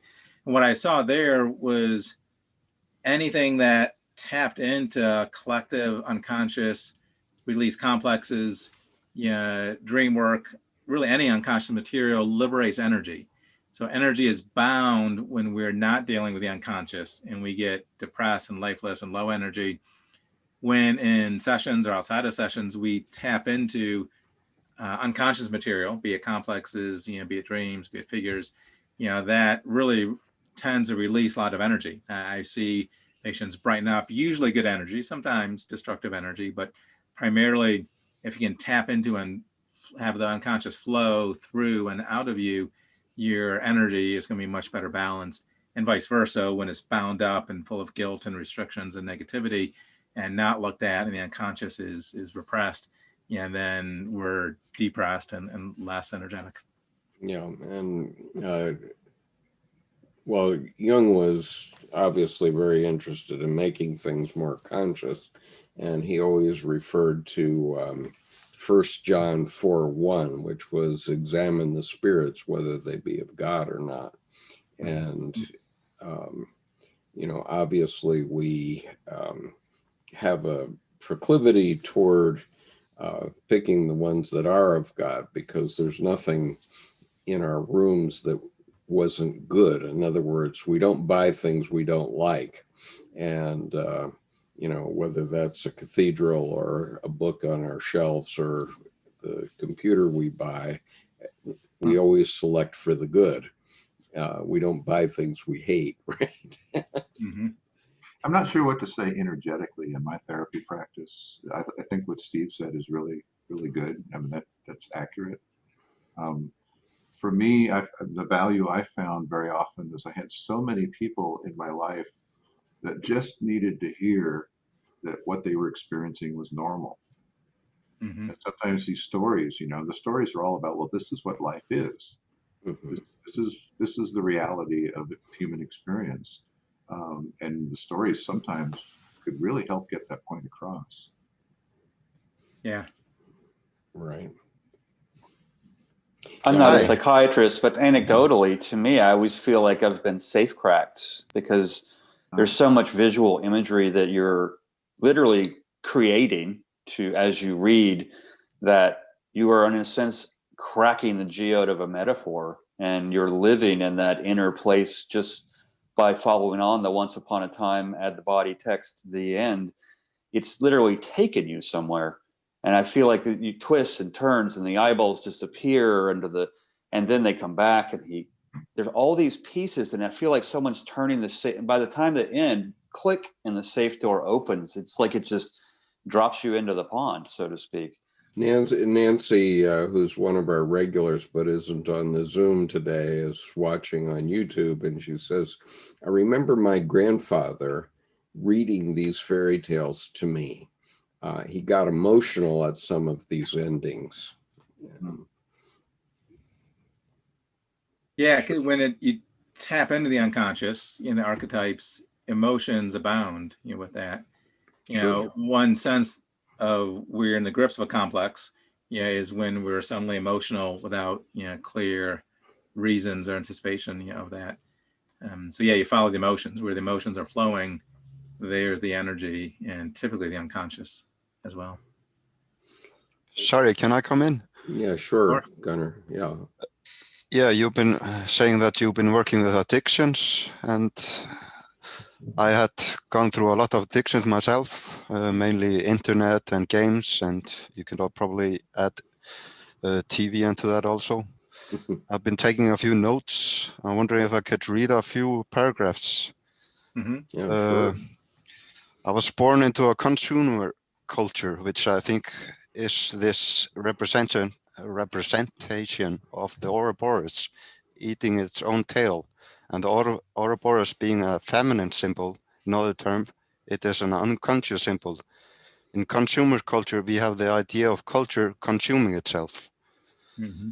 And I read the language, especially the consumer language of the internet, literally the matrix.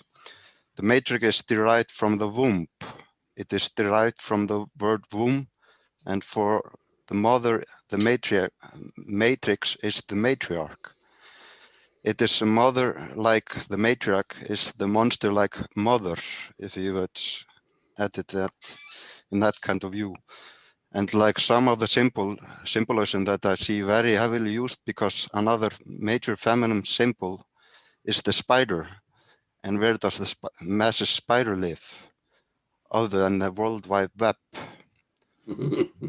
And the internet can be viewed as a trap from which the devouring mother destroys you, feeds on your energy, so that the feminine spider, the Clytemnestra, the demiurge, but I think even like we do have the demiurge, but I think beyond the demiurge, it's even more nightmarish, because in Gnosticism, the idea is that the beyond God, there's this Sophia, who is like the pure, amazing, beautiful feminine that created God. But we have the equivalent with what's above the demiurge. We have this inverted, devouring feminine. And that is how I view the internet a lot.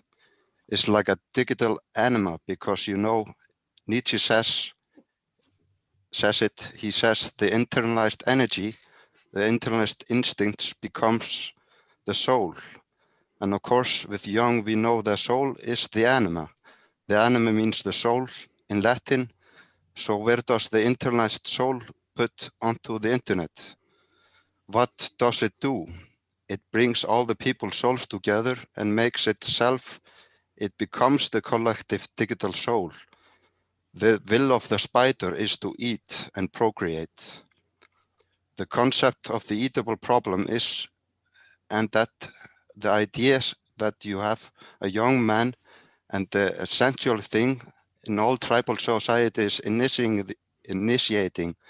the young man, this is basically baptizing him into reality, which is actually violence.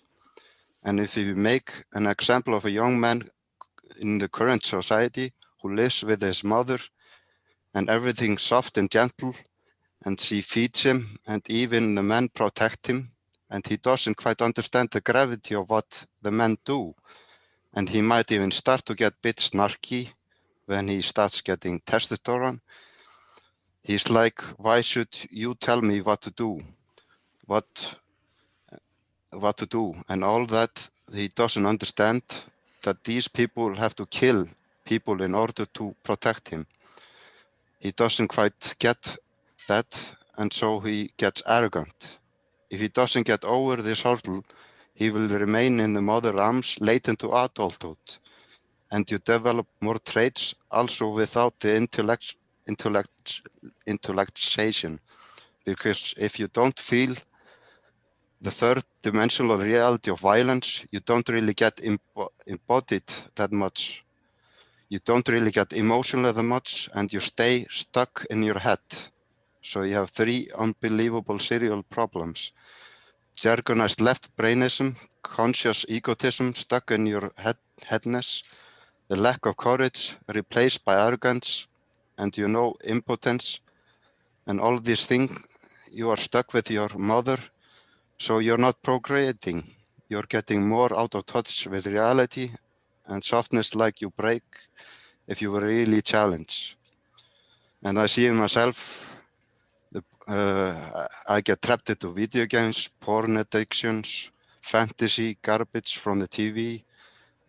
And these are instinctive cathexis, if you liken it to a libido in Freudian sense, in a virtual representation of addiction through games. It's a struggle between instinctive to go out and live a real life, and the fear of the real world or lack of opportunity which suppresses the instinct, generates anxiety. You feel better, but you need to keep reinforcing it. But it is an adaptation to the outer world, which is mirrored in the game where you get stuck in your complexes. And I personally see this. And there can be tremendous addiction within the world of internet and gaming and the other pieces you're saying. So I think you're right on with that. And I almost hear you describing a more modern fairy tale, the World Wide Web, the images of spiders devouring and kind of coming through these elements. To me, my associations, some of that material is how we can weave either personal fairy tales or even modern ones into that can have new elements to them. So thank you. Yeah, I was wondering if you could put comment. Thank you for that. Mm-hmm. You're welcome. In a way, Hansel and Gretel addresses this because Gretel solves the problem by becoming a little bit like that, but not being absorbed into it, not being swallowed. And so she brings forth that principle in a different way, I suppose. Yeah, well, we always have to be a little violent to break away from our parents, in a way. Transformative experience of the witch being burned. Sure. I mean, I had one later in life when I was separating from my first wife, and my mother calls me into the living room and she gives me this big lecture about how I should go back into that marriage. And I said, no, Mom, you're out of line here. I'm moving on with my life. Thank you very much. And, that was certainly a violent act that had to be taken later on, even though my mother was a force of nature, no doubt, and a very powerful woman in her own right, but she had to be put at arm's length. And isn't this really the Oedipus complex, which is that Oedipus, what it really means, I think, is that we have to break away from our parents, or otherwise we get sucked back into the family because it's more comfortable.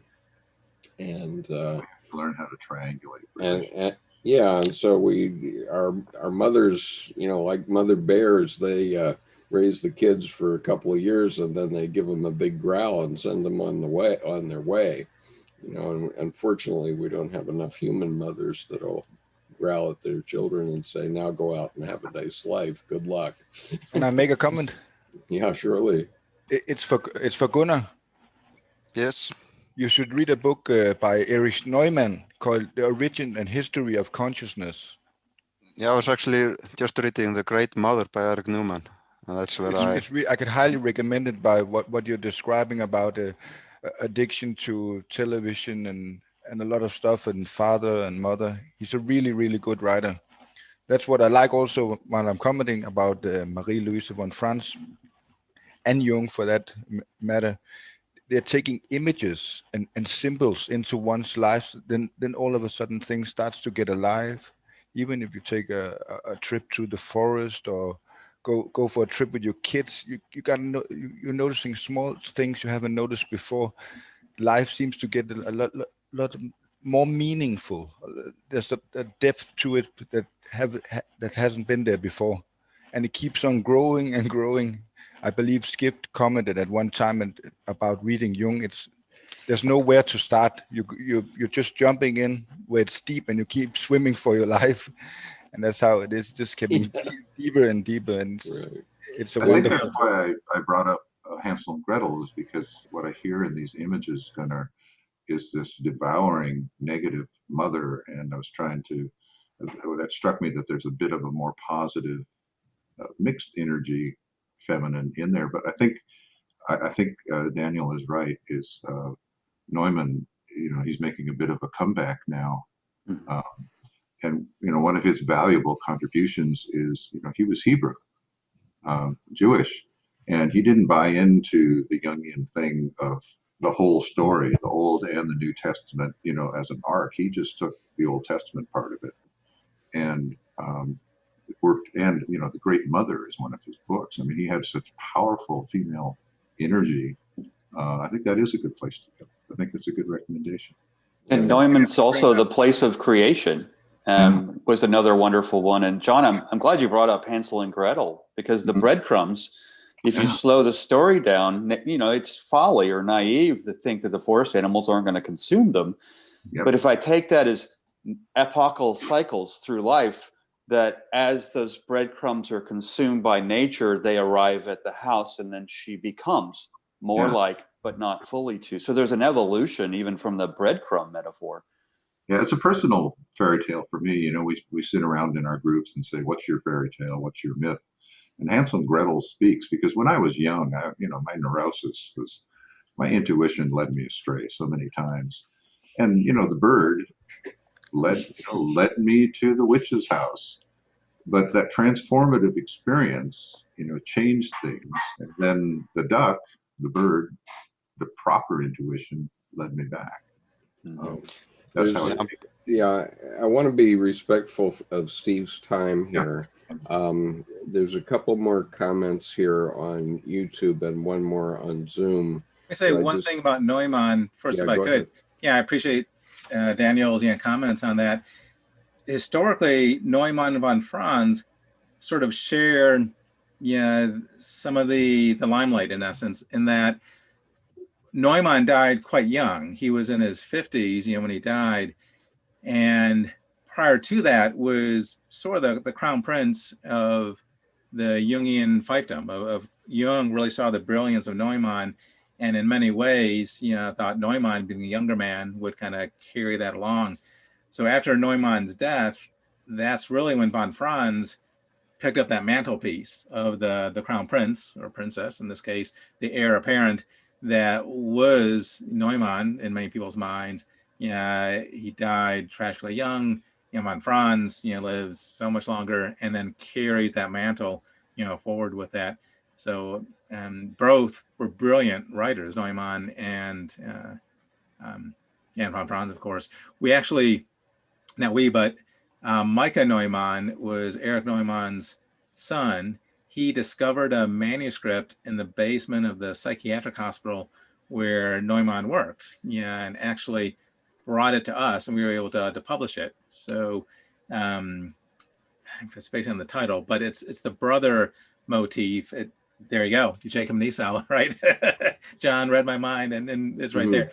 But it was a delightful book someone discovered and have brought to us, because it's Neumann speaking decades later, but about the archetypal nature of brothers and the kind of struggle between the brothers. But Neumann was a extraordinarily gifted writer, as was von Franz. Both were seen as the heirs. Yeah, and after Neumann's death, von Franz kind of took that up. So Nancy says the material just read had really important insights, one of which I needed today. Thanks. And then one further question on Zoom here, which is from Jan Claire, who says, did von Franz have a favorite fairy tale or one she personalized for herself rather than for her analysis? Well, that's a delightful question, which I don't know the answer to. Has anybody heard, apocryphal or not, what von Franz's favorite fairy tale might be? I'll keep an eye out for that, because I've only read our first manuscript. The second one, we're in the process. We're about to dive into. But as I'm going through the material, I'll give a close look for that to see. Of course, probably wouldn't be in the first 5 volumes, because she was so young at that point. Her fairy tale choice might have changed over the years. So I like that question a lot, but don't know the answer to it. Okay, other questions before we let Steve go here? Thank you so much for coming on today, Steve. I think this is helpful both to us and hopefully to your publication. And you're very welcome. So exciting to be involved in this and getting out, this huge, corpus of work. It's just a really exciting time to be a publisher and working to get this forward. Yeah. Thank you for hosting it today. Yeah, my pleasure. So thank you everyone for joining us. Any other final comments? Okay, we'll let it pass then. So next week on Sunday, Deborah McLaughlin, my wife for the last 35 years, is going to hold forth on the vanishing path. And I think you'll find it interesting. Nancy was the one that urged Debbie to give this talk, and Debbie is really appreciative. She's put a lot of time into it, and it will be next Monday at 1 p.m. And so I hope you can all join us. At least I think it's at 1 p.m. Yeah, check the notices as they come out on the time. I think you're right about that. Yeah, because I almost missed the time with Steve today, but fortunately he reminded me that we advertised this at 3 p.m. So I am not perfect, but I try to do my best anyway. But anyway, thank you so much, Steve, for being with us. Oh, you're very welcome. Thank you. Appreciate it. Yeah, take care, Steve. Happy New Year, everyone. Bye-bye. Yeah, Happy New Year.